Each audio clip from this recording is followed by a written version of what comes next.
ಫಲವಾಗಿ ಹೋಟೆಲ್ನವರಿಗೆ ಗ್ಯಾಸ್ ತೊಂದರೆ ಕೊಡೋದಿಲ್ಲ, ದೊಡ್ಡ ದೊಡ್ಡ ಹೋಟೆಲ್ಗಳಿಗೆ ಅಂತ ಸರ್ಕಾರ ಹೇಳಿದೆ.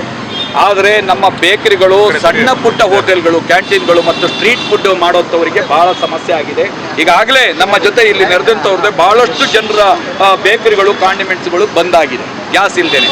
ಮತ್ತೆ ಗ್ಯಾಸ್ ಸಿಗೋದೇ ಹೋದಾದ್ರೂ ಕೂಡ ಗ್ಯಾಸ್ ಏಜೆನ್ಸಿಯವರು ಲಾಬಿ ನಡೆಸ್ತಾ ಇದ್ದಾರೆ. ಒಂದು ಗ್ಯಾಸಿನ ಬೆಲೆ ಅಂದರೆ 1900 ಚಿಲ್ಲರೆ ಇರುವಂಥ ಗ್ಯಾಸಿನ ಬೆಲೆಯನ್ನು 10,000ವರೆಗೆ ತಂದು ನಿಲ್ಲಿಸಿದ್ದಾರೆ. 10,000 ರೂಪಾಯಿ ಕೊಟ್ಟು ನಾವು ಈ ಬ್ರೆಡ್ಡು ಬನ್ನಲ್ಲಿ ಸಿಗುವಂಥ 10 ರೂಪಾಯಿ 20 ರೂಪಾಯಿನ ನಾವು ಮಾರಾಟ ಮಾಡಲಿಕ್ಕೆ ನಮ್ಮ ಹತ್ರ ಆಗೋಲ್ಲ, ಭಾಳ ಕಷ್ಟ ಆಗ್ತಾ ಇದೆ. ಆದ್ದರಿಂದ ಸರ್ಕಾರ ನಮ್ಮ ಇದೊಂದು ಮನವಿ ಅಂತ ತಿಳ್ಕೊಂಡು ತಕ್ಷಣ ಎಚ್ಚೆತ್ಕೊಂಡು ಬೇಕರಿ ಕಾಂಡಿಮೆಂಟ್ಸ್ ಅವ್ರಿಗೆ ಕೂಡ ತಕ್ಷಣವಾಗಿ ಏನು ಸ್ಟ್ರೀಟ್ ಫುಡ್ ನಡೆಸುವಂಥವ್ರು, ಬೇಕರಿ ಕಾಂಡಿಮೆಂಟ್ಸು, ಚಿಕ್ಕ ಪುಟ್ಟ ಹೋಟೆಲ್ಗಳಿಗೆ ತಕ್ಷಣ ಗ್ಯಾಸ್ ಒದಗಿಸುವಂಥ ಕೆಲಸ ಮಾಡಬೇಕು. ಅದಲ್ಲದೆ ಗ್ಯಾಸ್ ಏಜೆನ್ಸಿಯಲ್ಲಿ ಏನು ಈ ಒಂದು ಲಾಬಿ ನಡೀತಾ ಇದೆಯೋ ಆ ಲಾಬಿಗೆ ಕಡಿವಾಣ ಹಾಕಬೇಕು. ಆ ಥರ ಏನಾದರೂ ಒಂದಕ್ಕಿಂತ ಹೆಚ್ಚು ಪಟ್ಟು ಏನಾದ್ರು ಗ್ಯಾಸ್ ಮಾರಾಟ ಮಾಡ್ತಾ ಇದ್ದರೆ ಅವರ ಲೈಸೆನ್ಸನ್ನು ಕ್ಯಾನ್ಸಲ್ ಮಾಡಬೇಕು ಅಂತ ಹೇಳ್ಬಿಟ್ಟು ಕಾರ್ಮಿಕ ಪರಿಷತ್ತು ಇವತ್ತು ಒತ್ತಾಯ ಮಾಡಿದೆ.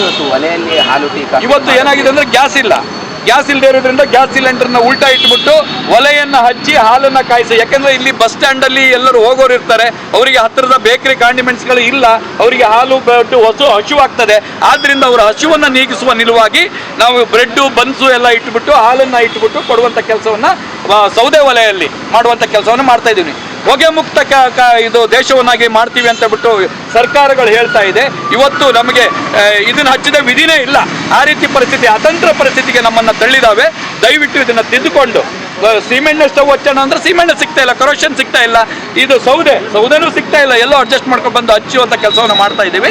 ಜನಗಳ ಹೊಟ್ಟೆ ಮೇಲೆ ಹೊಡಿಬೇಡಿ, ದಯವಿಟ್ಟು ತಕ್ಷಣ ನೀವು ಎಲ್ಲರಿಗೂ ಗ್ಯಾಸ್ ಸಿಗುವಂಥ ಒಂದು ವ್ಯವಸ್ಥೆಯನ್ನು ಮಾಡಬೇಕು. ತಾವೇನಾದರೂ ಸಚಿವರನ್ನ ಭೇಟಿ ಮಾಡಿ ಬೇಕರಿ ಕಾಂಡಿಮೆಂಟ್ಸ್ಗಳಿಗೂ ಕೂಡ ಸಿಲಿಂಡರ್ನ ಕೊಡಿ ಅನ್ನೋ ಮನವಿ ಮಾಡ್ತೀರಾ? ಇವತ್ತು ಖಂಡಿತವಾಗಿಯೂ ನಾವು ಇದಾದ ನಂತರ ಸಚಿವರನ್ನ ಭೇಟಿ ಆಗುವಂಥದ್ದು ಮತ್ತು ಮಾನ್ಯ ಮುಖ್ಯಮಂತ್ರಿಗಳಿಗೆ ಗಮನಕ್ಕೆ ತರುವಂಥ ಕೆಲಸವನ್ನು ನಾವು ಮಾಡ್ತಾ ಇದ್ದೀವಿ. ನಿಮ್ಮ ಮಾಧ್ಯಮದ ಮುಖಾಂತರ ಕೂಡ ನಾವು ಮಾಡ್ತಾ ಇದ್ದೀವಿ.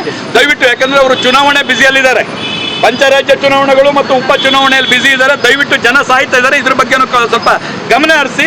ನೀವು ಯಾವುದೋ ಇದಕ್ಕೆ ಯಾರ್ದೋ ಒಂದು ನಾಮಿನೇಷನ್ ಫೈಲ್ ಮಾಡಲಿಕ್ಕೆ ಈ ನಾಡಿನ ದೊರೆ ಹೋಗಿ ಕುತ್ಕೊಳ್ಳೋದಕ್ಕಿಂತ, ಎರಡೂ ದೊರೆಗಳು ಜೋಡೆತ್ತುಗಳು ಹೋಗೋದಕ್ಕಿಂತ ಇಲ್ಲಿ ಬಡವರು ಸಾಯ್ತಾ ಇದ್ದಾರೆ, ಬೇಕರಿಗಳು ಬಂದಾಗ್ತಾ ಇದೆ, ಕಾಂಡಿಮೆಂಟ್ಸ್ಗಳು ಬಂದಾಗ್ತಾ ಇದೆ. ದಯವಿಟ್ಟು ಇವರ ನೆರವಿಗೆ ಬನ್ನಿ. ಕರೋನಾದಂಥ ಮಹಾಮಾರಿ ಬಂದು ಈಗೇನೋ ಚೇತರಿಸ್ಕೊಳ್ತಾ ಇದ್ದೀವಿ. ಈ ಸಂದರ್ಭದಲ್ಲಿ ಮತ್ತೆ ನಮ್ಮನ್ನು ತಳ್ಳುವಂಥ ಕೆಲಸಕ್ಕೆ ಮಾಡಬೇಡಿ ಅಂತ ಬಿಟ್ಟು ನಾವು ಆಗ್ರಹಿಸ್ತೀವಿ.